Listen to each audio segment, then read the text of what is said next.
ദൈവത്തിൻ്റെ അതിപരിശുദ്ധ നാമം മഹത്വപ്പെടുമാറാകട്ടെ. നമ്മളിന്ന് വായിക്കുന്നത് വിശുദ്ധ ലൂക്കോസിൻ്റെ സുവിശേഷം 9-ാം അധ്യായം 34-ാം തിരുവചനം. അവൻ ഇത് പറയുമ്പോൾ ഒരു മേഘം വന്ന് അവരെ ആവരണം ചെയ്തു. അവർ മേഘത്തിനുള്ളിലായപ്പോൾ ശിഷ്യന്മാർ ഭയപ്പെട്ടു. പരിശുദ്ധ തൃത്വേക ദൈവത്തിന് സ്തുതി. നാം ഇവിടെ ആയിരിക്കുന്നത് നല്ലത്.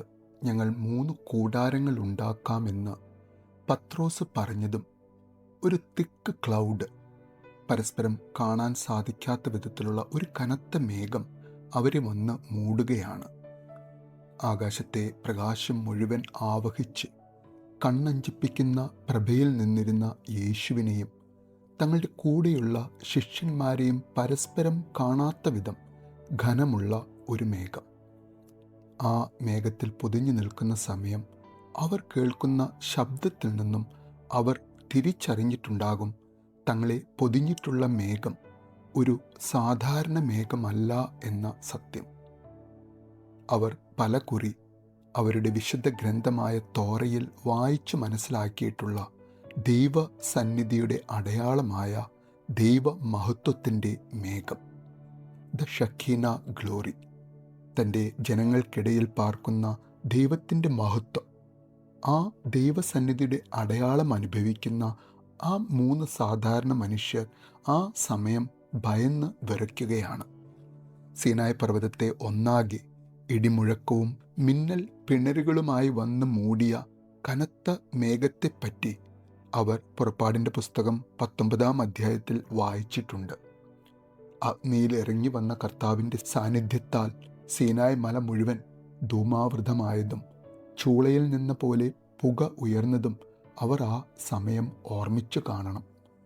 സീനായ് മല മുഴുവൻ ശക്തമായി ഇളകി വിറച്ച ആ ദിവസം ഒരു നിമിഷം അവരുടെ മനസ്സിൽ ഓടിയെത്തിയിട്ടുണ്ടാവണം. വീണ്ടും അവർ ഓർത്തിട്ടുണ്ടാവാം, കർത്താവിൻ്റെ മഹത്വസ്ഥലമായ സമാഗമന കൂടാരത്തെ വന്ന് ആവരണം ചെയ്ത ആ വലിയ മേഘത്തെ പറ്റി. പുറപ്പാടിൻ്റെ പുസ്തകം 40-ാം അധ്യായം 34-ാമത്തെ വാക്യത്തിൽ വായിക്കുന്ന ഭാഗം. അതെ, യേശുവിൻ്റെ ദൈവികതയെയും പിതാവാം ദൈവത്തിൻ്റെ സാന്നിധ്യവും വെളിപ്പെട്ടു വരുന്ന ആ കട്ടി മേഘം അവരുടെ സ്വാഭാവിക ഭയത്തെയും അവരുടെ ഉള്ളിലെ ദൈവഭക്തിയെയും ഒരേ സമയം ഉണർത്തുന്ന സന്ദർഭം. ഇന്ന് നമ്മുടെ ജീവിതത്തിലും പലപ്പോഴും കട്ടി മേഘങ്ങൾ വന്ന് നമ്മുടെ മനസ്സിൻ്റെ തെളിമയുള്ള കാഴ്ചയെ മറയ്ക്കുന്ന സമയങ്ങൾ ഉണ്ടാകാം അല്ലേ?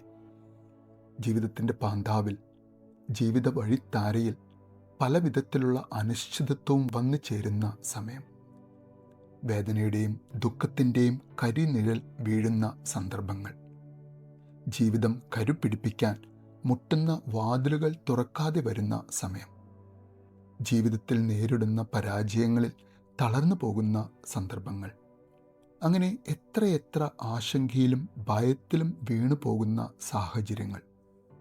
അന്ന് ആ 3 ശിഷ്യന്മാർക്ക് പൂർണ്ണമായും അവരുടെ കാഴ്ചയെ മറച്ച് ആ മേഘം അവരെ ഭയപ്പെടുത്തിയെങ്കിലും പിന്നീട് അവർ കേട്ട ദൈവശബ്ദം അവരുടെ കാതുകളിൽ വീണപ്പോൾ അവരുടെ ഭയം ദൈവഭക്തിയിലേക്ക് വഴുതി വീണ പോലെ നമുക്കും ആഗ്രഹിക്കാം.